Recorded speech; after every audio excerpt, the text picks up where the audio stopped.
Puji Tuhan, senang berjumpa dengan Bapak dan Ibu terkasih. Hari ini kita akan membahas tentang satu topik yang sering jemaat Tuhan pertanyakan, yaitu tentang persepuluhan dan persembahan khusus.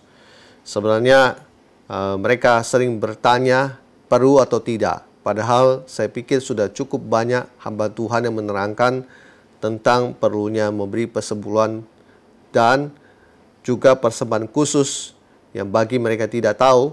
Tetapi biarlah hari ini firman Tuhan akan diberikan lagi supaya bagi Bapak dan Ibu yang masih ragu dan sebagainya bisa belajar dengan firman Tuhan ini. Persepuluhan memang diawali dengan tindakan Abraham kepada Melkisedek, Raja Salem, di mana di Kejadian pasal 14 ayat 20 dikatakan, "Dan terpujilah Allah yang maha tinggi, yang telah menyerahkan musuhmu ke tanganmu." Lalu Abraham memberikan kepadanya 1/10 dari semuanya. Dan di sini Abraham melakukan pemberian 1/10 kepada Melkisedek, Raja Salem. Lalu apa yang Abraham lakukan ini ditetapkan oleh Tuhan, di mana kita bisa melihat di Bilangan pasal 18 ayat 21 dikatakan, "Mengenai Bani Lewi, sesungguhnya aku berikan kepada mereka segala persembahan persepuluhan di antara orang Israel sebagai milik pusakanya untuk membalas pekerjaan yang dilakukan mereka, pekerjaan pada kemah pertemuan." Dan kemudian lagi kita bisa lihat di ayat 24. "Sebab persembahan persepuluhan yang dipersembahkan orang Israel kepada Tuhan sebagai persembahan khusus kuberikan kepada orang Lewi sebagai milik pusakanya. Itulah sebabnya aku berfirman tentang mereka. Mereka tidak akan mendapat milik pusaka di tengah-tengah orang Israel." Ya, saya boleh melihat bahwa persepuluhan waktu itu ditetapkan oleh Tuhan sebagai sesuatu yang diberikan oleh Tuhan untuk Bani Lewi. Bani Lewi di sini adalah imam. Bani Lewi di sini adalah sekarang hamba Tuhan, pendeta, gembala, dan juga hamba Tuhan penginjil, hamba Tuhan nabi, rasul, guru. Nah, saya boleh melihat hari-hari ini orang jemaat kayak keberatan dengan firman Tuhan ini. Padahal Tuhan sudah menetapkannya. Dan Tuhan sudah mengatur sedemikian rupa bahwa 1/10 dari yang dihasilkan itu diberikan untuk hamba Tuhan. Dan kenapa kaum Lewi yang mendapatkannya? Karena kaum Lewi dia melayani sebagai imam. Dia tidak bekerja. Nah, sama seperti dengan hari ini hamba Tuhan yang melayani full time. Dia tidak punya usaha, dia tidak punya apapun, dan dia memberikan dirinya mengabdi di dalam hutan, hanya di gereja, hanya melayani umat dan jemaat Tuhan. Yang saya masih herankan adalah kenapa orang masih mempertanyakan tentang hal ini. Dan kalau kita berpikir secara logika, bagaimana dia bisa hidup? Siapa yang akan bisa memberikan dia makan, memberikan dia uang? Ada orang berkata, "Oh, kok gitu berikan dia saja makanan dan minuman."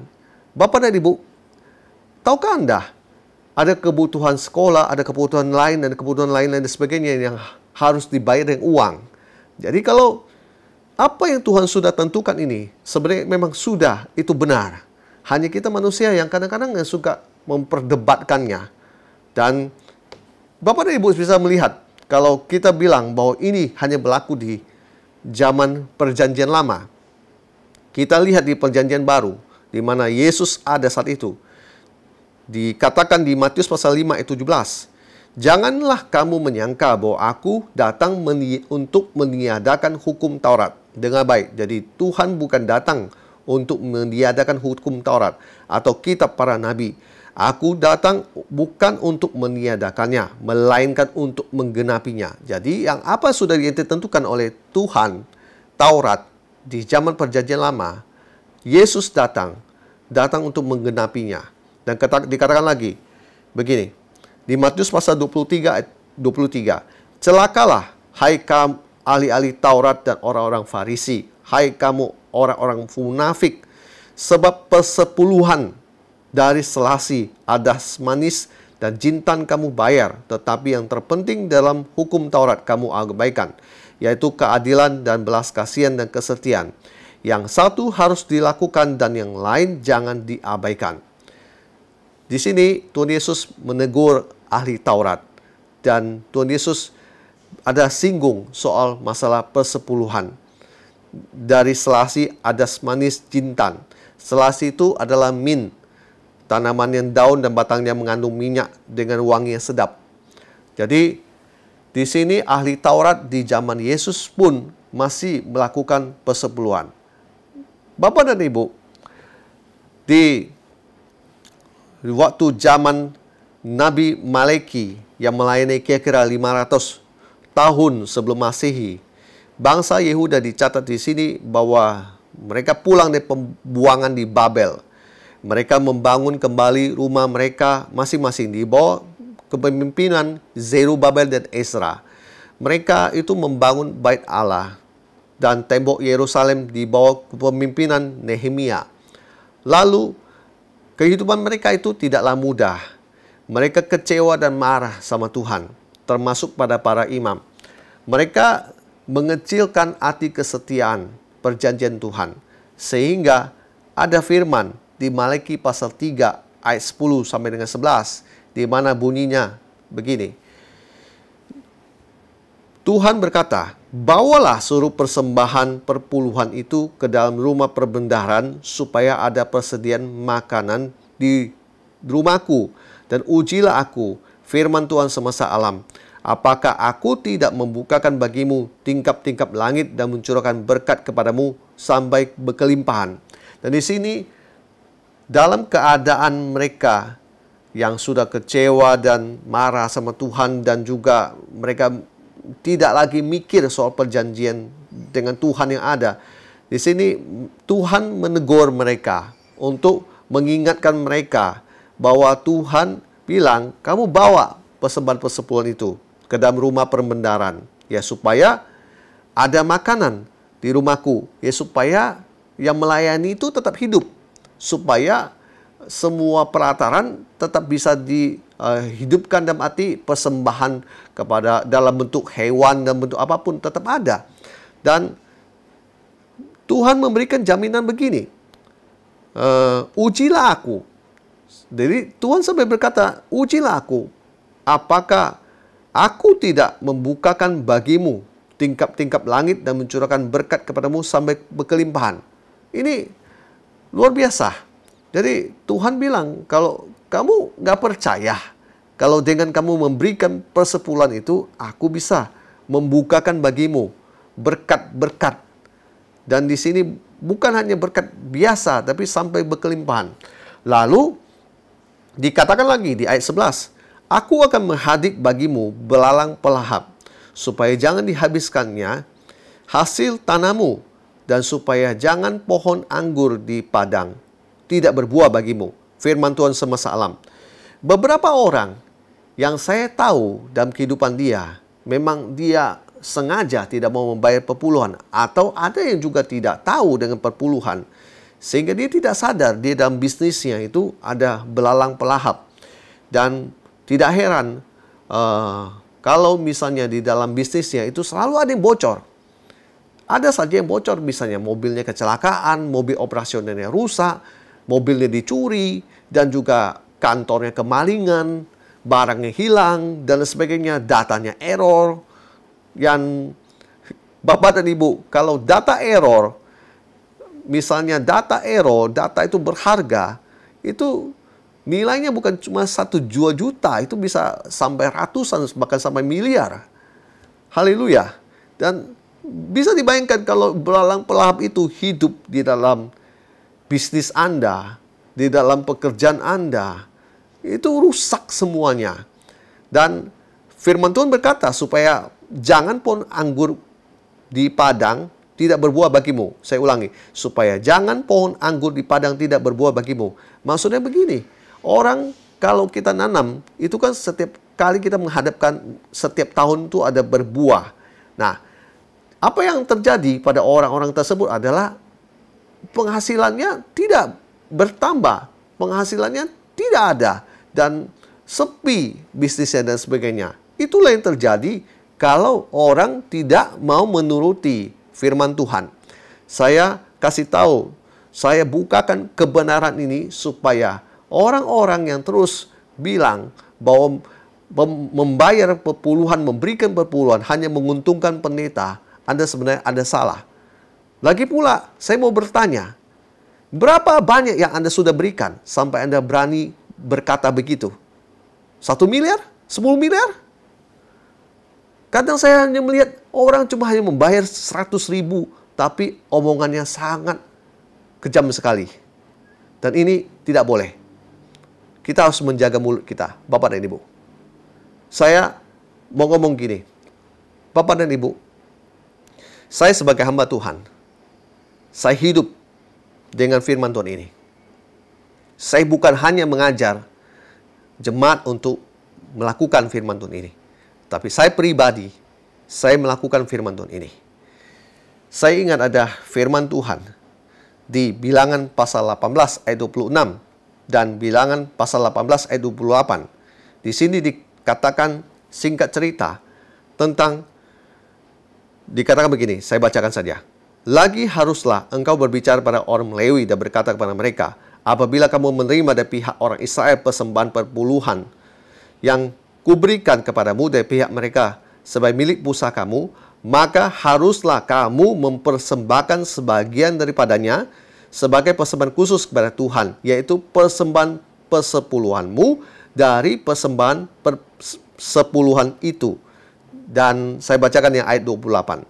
Secara demikian, kamu pun harus mempersembahkan sebagai persembahan khusus kepada Tuhan sebagian dari segala persembahan persepuluhan yang kamu terima dari pihak orang Israel dan yang dipersembahkan daripadanya sebagai persembahan khusus kepada Tuhan haruslah kamu serahkan kepada Imam Harun. Puji Tuhan. Saya sebagai hamba Tuhan, saya melakukan firman Tuhan ini. Artinya, setiap persepuluhan yang saya terima dari jemaat, setiap persepuluhan yang saya terima dari murid-murid saya, siapapun dan sebagainya, saya ingat, saya berikan lagi persepuluhan kepada gereja, kepada mentor saya. Karena saya adalah hamba Tuhan, saya ada di bawah kepemimpinan mentor saya, maka saya sebagai hamba Tuhan, seorang penginjil, saya memberkati seorang rasul. Ya, itu yang saya lakukan.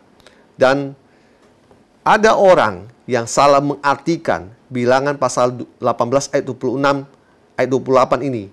Dia berpikir bahwa hamba Tuhan harusnya terima cuma 1%. Kembali saya bilang kepada jemaat, jangan tersesat, baca dengan baik. Itu 1/10 diterima dari jemaat. Kemudian kita berikan lagi 1/10 kepada orang. Itu bukan hitungannya 1%. Itu masalah tetap 1/10. Bukan masalah jemaat nanti kasih 1% aja kepada hamba Tuhan. Itu Anda salah. Kalau kita berpikir demikian, itu pengajaran yang sesat. Tidak ada begitu. Yang benar adalah Anda baca baik firman Tuhan.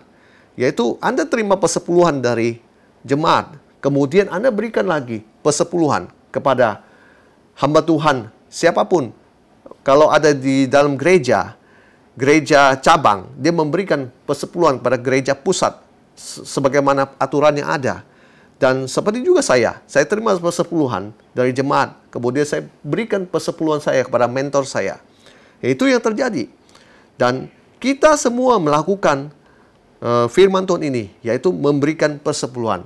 Lalu saya mau berkata begini, bertahun-tahun saya hidup dengan firman Tuhan ini. Dengar baik Bapak dan Ibu, bertahun-tahun saya hidup dengan firman Tuhan ini. Saya tidak pernah hidup dalam kondisi saya melarat, saya susah, dan bahkan saya menderita. Justru saya selalu ingat dengan hukum ini. Dan saya selalu melakukan, dan akibatnya saya diberkati oleh Tuhan. Sebaliknya, saya hanya lihat pencemooh yang setiap kali berteriak-teriak soal masalah persepuluhan.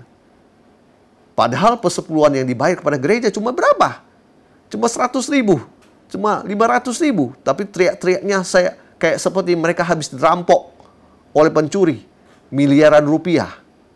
Sangat memprihatinkan. Bapak dan Ibu, saya melihat mereka yang begitu. Yang ada cuma hidupnya itu tidak diberkati. Dan kami baik-baik saja.